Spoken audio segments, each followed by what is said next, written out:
Le chami kebab, une délicieuse petite galette de viande mélangée avec des garnitures et des épices. La première étape consiste à ajouter toutes les épices dans un blender afin de les réduire en purée.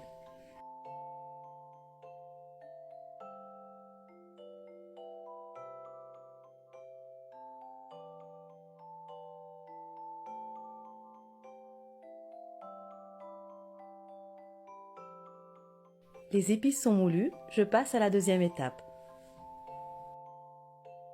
Dans une casserole, j'ajoute 500 g de viande hachée, 150 g de chana dal, lentilles de pois chiches cassées que j'avais lavées et trempées 1 heure avant, un petit oignon, une cuillère à soupe de gingembre et ail haché, une demi-cuillère à café de curcuma, une cuillère à café de sel et les épices moulues.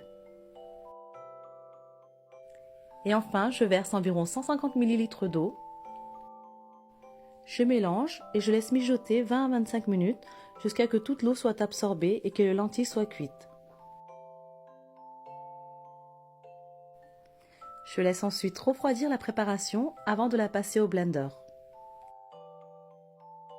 Une fois la préparation passée au blender, j'ajoute un petit oignon haché, quelques feuilles de coriandre et de menthe hachées, un demi-piment vert, un œuf.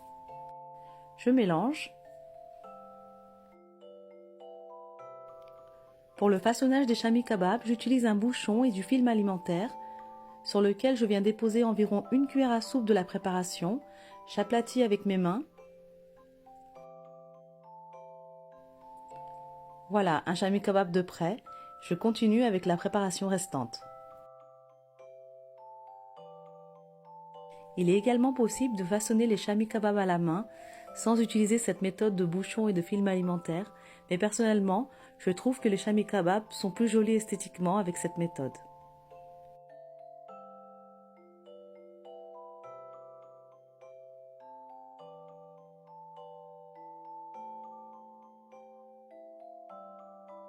Les chami kebab peuvent être congelés pendant environ 4 mois dans un sac de congélation. Pour la cuisson, plongez un à un les chami kebab dans un œuf battu et les faire frire dans une poêle.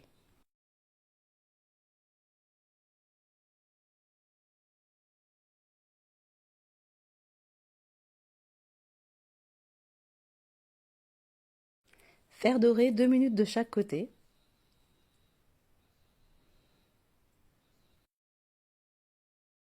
Les chami kebabs sont prêts à être dégustés, accompagnés d'un chutney à la menthe. Essayez cette recette et dites-moi si elle vous a plu.